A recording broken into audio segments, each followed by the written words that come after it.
আচ্ছা, এগুলো হচ্ছে কি বাক্যের সাবজেক্ট। আমরা জানি কি এগুলো বাক্যের সাবজেক্ট, তাই না? এগুলো আমরা আগেও শিখছি। তো আজকে আমরা মডাল অক্সিলারি ভার্ব দিয়ে হ্যাভ অর্থ দ্যাট মিন্স কিছু একটা আছে, আপনার কিছু একটা আছে, এক্ষেত্রে কি ইউজ করবেন? হ্যাভ ইউজ করবেন, ঠিক আছে? যেমন I can have a car, আমার একটা গাড়ি থাকতে পারে। উই ক্যান হ্যাভ আ কার, আমাদের একটা গাড়ি থাকতে পারে। You can have a car, তোমার একটা গাড়ি থাকতে পারে।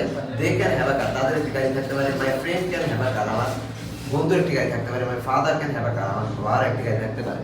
পুট মানে হচ্ছে পারতো, পুট মিন্স হচ্ছে পারতো, অতীতে কিছু একটা থাকতে পারতো বা একটা কিছু থাকতে পারতো। যেমন হচ্ছে I could have a car, আমার একটা গাড়ি থাকতে পারতো। I could have a house, আমার একটি বাড়ি থাকতে পারতো। I could have a building, আমার একটা বিল্ডিং থাকতে পারতো। হ্যাঁ, you could have a building, তোমার একটা বিল্ডিং থাকতে পারতো। মে এটা হচ্ছে সম্ভাবনা অর্থে, বেশি সম্ভাবনা অর্থে কি ইউজ করবা? মে ইউজ করবা, ঠিক আছে? বেশি সম্ভাবনা অর্থে বুঝাইবে। যেমন I may have a car, আমার একটা গাড়ি থাকতেও পারে। I may have a car, আমার একটা গাড়ি থাকতে পারে। উই মে হ্যাভ আ কার, আমাদের একটি গাড়ি থাকতেও পারে। মাইট এটা হচ্ছে কম সম্ভাবনা অর্থে, কম মানে একটু কম সম্ভাবনা, সম্ভাবনা বোঝাবে, অর্থটা একই রকম কিন্তু কম সম্ভাবনা। I might have a car, আমার একটা গাড়ি থাকতেও পারে।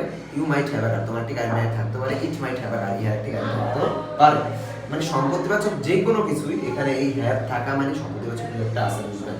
দেন হচ্ছে আমরা এবার শুডের ব্যাপারটা শিখবো। শুড মানে হচ্ছে উচিত, শুড অর্থ কি বলতো? উচিত। যেমন I should have a car, আমার একটা গাড়ি থাকা উচিত। You should have a car, তোমার একটা গাড়ি থাকা উচিত।